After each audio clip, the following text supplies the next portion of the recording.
President Obama's budget proposal, that is. I'm joined by Steve Pruitt, senior partner of Watts Partners. Steve is a congressional and public policy expert, and you've been on many times to talk about topics similar to this. Yes.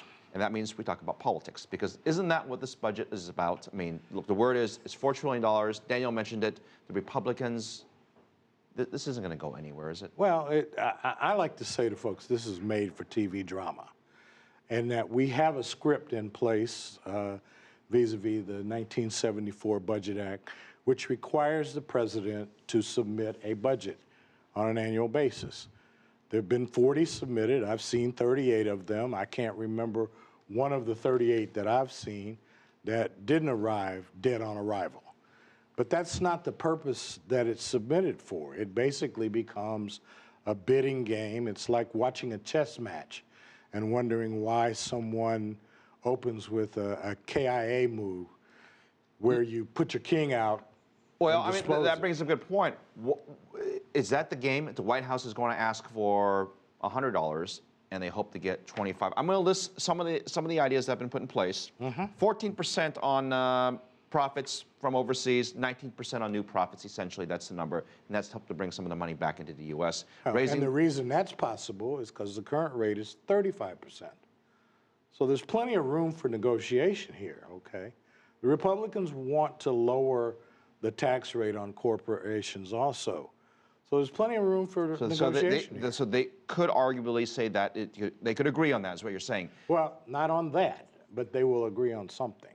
The other one, capital gains tax. This is the money that people make when they, well, this also includes dividends, by the way, but capital gains tax, when you buy or sell a house or a stock, for example, raise it from right now, it's 23.8 to 28%, so that's a 4% increase. Essentially, that's taxing sort of the middle to upper middle class and the rich, which is what the president said in his State of the Union address, that they should pay more of their fair share. Correct. Is that what this is about? Well, again, it's a proposal. And I think you have to keep your eye on the ball in this game.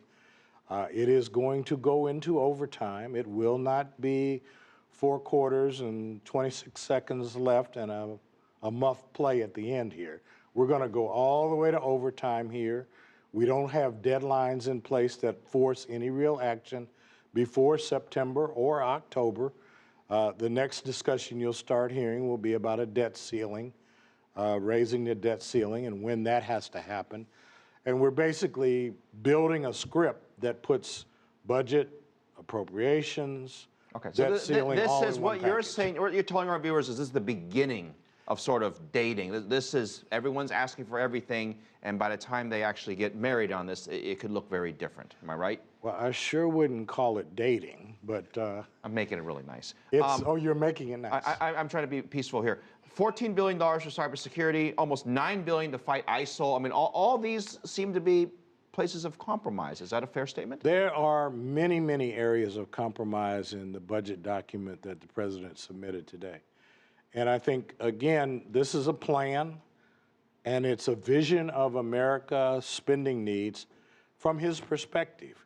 We will hopefully get a similar response in terms of a budget resolution in the House. I don't know whether it will mirror what comes out of the Senate, but we will get a response, and then we will have a discussion that will get us to some form of resolution. How about this? Help our viewers out, because they may not be familiar with the ins and outs of here in Washington, D.C. Just give me one thing. What is most important to the Republicans and what's most important to the Democrats?